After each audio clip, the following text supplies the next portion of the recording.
ഇപ്പോൾ നമ്മൾ കൊച്ചിയിലേക്കൊന്ന് പോകുന്നു. ബി.ജെ.പി. സംസ്ഥാന നേതൃയോഗം കൊച്ചിയിൽ ചേരും. പാലക്കാട് ഉപതെരഞ്ഞെടുപ്പ് തോൽവി ഉൾപ്പെടെയുള്ളവ ചർച്ചയാകും. സംഘടനാ തെരഞ്ഞെടുപ്പിന്റെ നടപടിക്രമങ്ങൾ ആലോചിക്കാനാണ് യോഗമെങ്കിലും ഈ തോൽവിയെക്കുറിച്ചുള്ള വിമർശനം യോഗത്തിൽ ഉയരാൻ സാധ്യതയുണ്ട്. തെരഞ്ഞെടുപ്പ് തോൽവി സംബന്ധിച്ച് സംസ്ഥാന അധ്യക്ഷൻ യോഗത്തിൽ വിശദീകരണം നൽകും. കെ സുരേന്ദ്രൻ സംസ്ഥാന അധ്യക്ഷ പദവി രാജിവെക്കുമെന്ന വാർത്തകൾ നേരത്തെ കേന്ദ്ര നേതൃത്വം തള്ളിയിരുന്നു.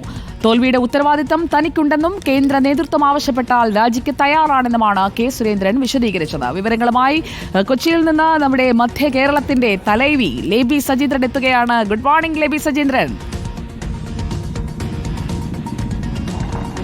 Good morning Sujaya. ഇന്ന് കൊച്ചിയിൽ നടക്കുന്നത് ബി.ജെ.പിയുടെ ഇപ്പോൾ സംഘടനാ തെരഞ്ഞെടുപ്പ് വരാനിരിക്കുകയാണല്ലോ. സംഘടനാ തെരഞ്ഞെടുപ്പുമായി ബന്ധപ്പെട്ട വരണാധികാരികളുടെ നേതൃയോഗം തന്നെയാണ്. അവരുടെ ശില്പശാലയാണ്. അത് ഫലത്തിൽ സംസ്ഥാന നേതൃയോഗമായി മാറും എന്ന് മാത്രം. അതായത് സംസ്ഥാന ഭാരവാഹികൾ തന്നെയാണല്ലോ വരണാധികാരികൾ. ഓരോ ജില്ലയിലും 2 വരണാധികാരികൾ വീതമാണ്. ഒരു ആൾ ജില്ലയ്ക്ക് അകത്തു നിന്നും ഒരാൾ ജില്ലയ്ക്ക് പുറത്തു നിന്നും. അങ്ങനെ വരുമ്പോൾ 48 ഈ സംസ്ഥാന ഭാരവാഹികളുടെ യോഗം തന്നെയാണ് ഇന്നിവിടെ നടക്കുക. സംസ്ഥാന അധ്യക്ഷൻ അടക്കമുള്ള നേതാക്കൾ അല്പസമയത്തിനകം കൊച്ചിയിലേക്ക് എത്തിച്ചേരും.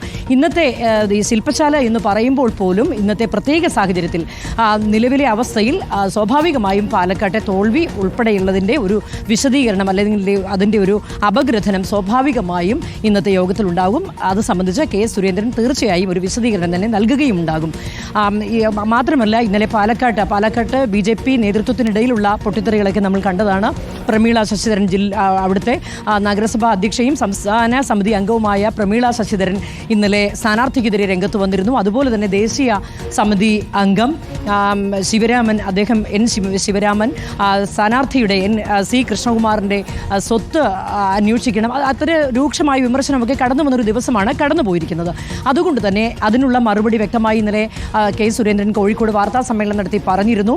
കാരണം സ്ഥാനാർത്ഥി നിർണയം ഏകപക്ഷീയമായി എടുത്തതല്ല, അത് കുമ്മനം രാജശേഖരൻ ഉൾപ്പെടെയുള്ളവർ ചേർന്ന് എടുത്തൊരു തീരുമാനമാണ്. 3 പേരുടെ സ്ഥാനാർത്ഥി പട്ടികയാണ് കേന്ദ്ര നേതൃത്വത്തിന് അയച്ചത്. അതിൽ 2 പേർക്ക് താല്പര്യം ഉണ്ടായിരുന്നില്ല. ഈ വിശദീകരണ കുറിപ്പോടുകൂടി തന്നെയാണ് ഇത്തരത്തിൽ ഒരു കാര്യം ഈ സ്ഥാനാർത്ഥി പട്ടിക കേന്ദ്ര നേതൃത്വത്തിന് അയച്ചത്. ഈ കേന്ദ്ര നേതൃത്വം തീരുമാനിച്ച സ്ഥാനാർത്ഥി തന്നെയാണ്. അതുകൊണ്ട് തന്നെ അതിൽ ആശയക്കുഴപ്പമില്ല എന്ന് വളരെ വ്യക്തമായി തന്നെ കെ സുരേന്ദ്രൻ ഇന്നലെ കോഴിക്കോട് വാർത്താ സമ്മേളനത്തിൽ പറയുകയും ചെയ്തു. എന്നാൽ ഇതുമായി ബന്ധപ്പെട്ടുള്ള ഈ ഒരു അസ്വാരസ്യം സ്വാഭാവികമായും അതിലൊരു വിശദീകരണം ഇന്ന് കെ സുരേന്ദ്രൻ നടത്തുമായിരിക്കും. ഏതായാലും ഇന്നത്തെ നേതൃയോഗം അതുകൊണ്ട് തന്നെയാണ് സുജയ പ്രാധാന്യം അർഹിക്കുന്നത്.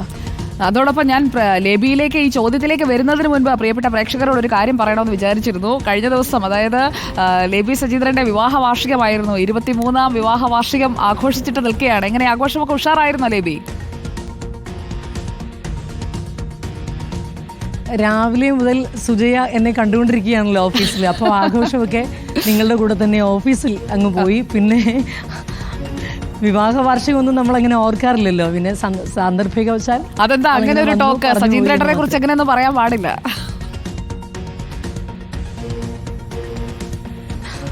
സുജയ, നമ്മളുടെയൊക്കെ തിരക്കിട്ട ജോലിയിൽ നമ്മൾ ആഘോഷമൊക്കെ മാറ്റിവെക്കുന്നവരല്ലേ.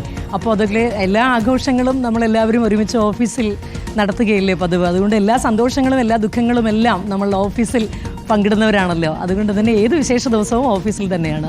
ഓക്കെ, അപ്പോൾ ലേബി സജീന്ദ്രൻ ആ തിരക്കിലാണ് വിവാഹ വാർഷികം ആഘോഷിച്ചത്. പ്രിയപ്പെട്ട പ്രേക്ഷകരിൽ പലരും അരുൺ സാർ എവിടെ പോയി എന്ന് ചോദിക്കുന്നുണ്ടായിരുന്നു. അരുൺ സാർ ഇത്രയും ദിവസം തുടർച്ചയായിട്ട് ഇങ്ങനെ പ്രേക്ഷകർ കണ്ടുകൊണ്ടിരുന്നത് കൊണ്ട് അരുൺ സാർ എവിടെ പോയി എന്നുള്ള ഒരു മിസ്സിങ് അവർക്ക് ഫീൽ ചെയ്തു.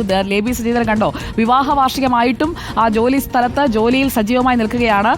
ലേബി, ഇനി നമുക്ക് തിരിച്ച് ഈ വാർത്തയിലേക്ക് തന്നെ വന്നു കഴിഞ്ഞാൽ ഇന്നിപ്പോൾ കോഴിക്കോട്ട് നമ്മുടെ സിനോജ് കാട്ടിത്തന്ന ദൃശ്യം കെ സുരേന്ദ്രൻ വാർത്താസമ്മേളനം നടത്തിയ കോഴിക്കോട്ടെ ജില്ലാ ഓഫീസിന്റെ പുറത്തുള്ള ബോർഡിൽ, അതായത് മാരാർജി ഭവൻ എന്ന് എഴുതി വെച്ചിരിക്കുന്ന ബോർഡിൽ കുറുവാ സംഘം എന്ന് പറഞ്ഞുകൊണ്ട് കെ സുരേന്ദ്രന്റെയും വി മുരളീധരന്റെയും രഘുനാഥിന്റെയും ഒക്കെ പേരെഴുതി ഒട്ടിച്ചിരിക്കുകയാണ്. പാർട്ടിക്കുള്ളിൽ അമർഷം പുകയുന്ന ഒരു സാഹചര്യത്തിലല്ലേ വരണാധികാരികളുടെ യോഗം ഇപ്പോൾ കൊച്ചിയിൽ ചേരുന്നത്? അതിന്റെ പ്രതികരണങ്ങളൊക്കെ നമുക്ക് എപ്പോൾ മുതൽ പ്രേക്ഷകരിലേക്ക് എത്തിക്കാം? സുജയ, അല്പസമയത്തിനകം തന്നെ നേതാക്കളെല്ലാവരും തന്നെ എത്തിച്ചേരും. രാവിലെ 10 മണിയോടുകൂടി മറൈൻ ഡ്രൈവിലുള്ള ഹോട്ടൽ മറൈൻ ഇന്നിലാണ് യോഗം നടക്കുക. സംസ്ഥാന അധ്യക്ഷൻ ഉൾപ്പെടെയുള്ളവർ വരും. സ്വാഭാവികമായും നമുക്ക് അവരുടെയൊക്കെ പ്രതികരണം തേടാനും സാധിക്കും. ഇപ്പോഴുണ്ടായിരിക്കുന്ന ഒരു സാഹചര്യത്തിൽ ഇവരുടെ എല്ലാവരുടെയും പ്രതികരണം പ്രസക്തവുമാണ്. പ്രത്യേകിച്ച് ഇത്തരത്തിൽ കെ സുരേന്ദ്രൻ കൃത്യമായി തന്നെ സ്ഥാനാർത്ഥി നിർണയം തൻ്റെ ഏകപക്ഷീയമായ തീരുമാനമല്ല എന്ന് പറഞ്ഞു കഴിഞ്ഞു. അതുമാത്രമല്ല, ഇതിൽ ഉത്തരവാദിത്വം ഇത്തരത്തിലൊരു തിരഞ്ഞെടുപ്പിൽ തിരിച്ചടി ഉണ്ടായതിന്റെ ഉത്തരവാദിത്വം തനിക്കുണ്ട് എന്ന് പറയുമ്പോഴും രാജിവെക്കുന്നത് ഉൾപ്പെടെയുള്ള കാര്യങ്ങൾ കേന്ദ്ര നേതൃത്വം തീരുമാനിക്കും എന്ന് പറഞ്ഞിരിക്കുകയാണ്. അതുകൊണ്ട് തന്നെ എടുത്തടിച്ചൊരു തീരുമാനം സംസ്ഥാന അധ്യക്ഷന്റെ ഭാഗത്തു നിന്ന് ഉണ്ടാകില്ല എന്നുള്ളത് ഇന്നലത്തെ വാർത്താ സമ്മേളനത്തിൽ നിന്ന് തന്നെ നമുക്ക് ബോധ്യപ്പെട്ടതുമാണ്. ഇനി ഈ രീതിയിൽ മറ്റ് മുതിർന്ന നേതാക്കൾ ആരെങ്കിലും ഇതുമായി ബന്ധപ്പെട്ടുള്ള പ്രതികരണങ്ങൾ നടത്തുമോ, ഏതെങ്കിലും രീതിയിൽ അത്തരത്തിലുള്ള അകത്ത് പുകയുന്നത് പുറത്തേക്ക് വരുമോ എന്നുള്ള കാര്യമൊക്കെയാണ് അറിയേണ്ടത്. എന്നാലും ഇന്നലെയും നമ്മൾ കണ്ടതാണ്, ഈ പാലക്കാട് കേന്ദ്രീകരിച്ചുള്ള പൊട്ടിത്തെറി പുറത്തേക്ക് വന്നതല്ലാതെ മറ്റ് ഭാഗങ്ങളിൽ നിന്ന് കാര്യമായ പ്രതികരണങ്ങൾ പുറത്തേക്ക് വരുന്നില്ല. അതുകൊണ്ട് തന്നെ അത്തരത്തിൽ ഏതെങ്കിലും രീതിയിലുള്ള രൂക്ഷമായ പ്രതികരണം വരുന്നുണ്ടോ, സുരേന്ദ്രനെതിരെയുള്ള പടയൊരുക്കങ്ങളൊക്കെ ഉണ്ടോ എന്നുള്ള കാര്യങ്ങളൊക്കെ അറിയേണ്ടതുണ്ട്. ഏതായാലും നിലവിൽ ഈ പെട്ടെന്നൊരു തീരുമാനം സംസ്ഥാന അധ്യക്ഷന്റെ ഭാഗത്തു നിന്ന് ഉണ്ടാകില്ല എന്നുള്ളത് ഇന്നലത്തെ വാർത്താ സമ്മേളനത്തോടുകൂടി തന്നെ വ്യക്തമായതാണ്.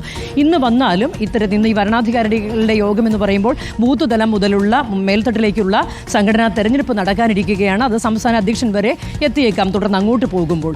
ഏതായാലും അതുമായി ബന്ധപ്പെട്ട യോഗം നടക്കുമ്പോൾ സ്വാഭാവികമായും ഇത്തരത്തിലുള്ള വിഷയങ്ങളെല്ലാം കടന്നു വന്നേക്കാം. ഇന്ന് ഏതെങ്കിലും രാഷ്ട്രീയ പ്രമേയത്തിന്റെ അവതരണമോ മറ്റു രാഷ്ട്രീയ ചർച്ചകളോ ഒന്നും തന്നെ അജണ്ടയിലില്ല എങ്കിൽ പോലും സ്വാഭാവികമായും ഇത്തരത്തിലുള്ള ഒരു വിശദീകരണവും പാലക്കാട് തെരഞ്ഞെടുപ്പുമായി ബന്ധപ്പെട്ട വിശകലനങ്ങളും ഒക്കെ യോഗത്തിൽ ഉണ്ടാകും.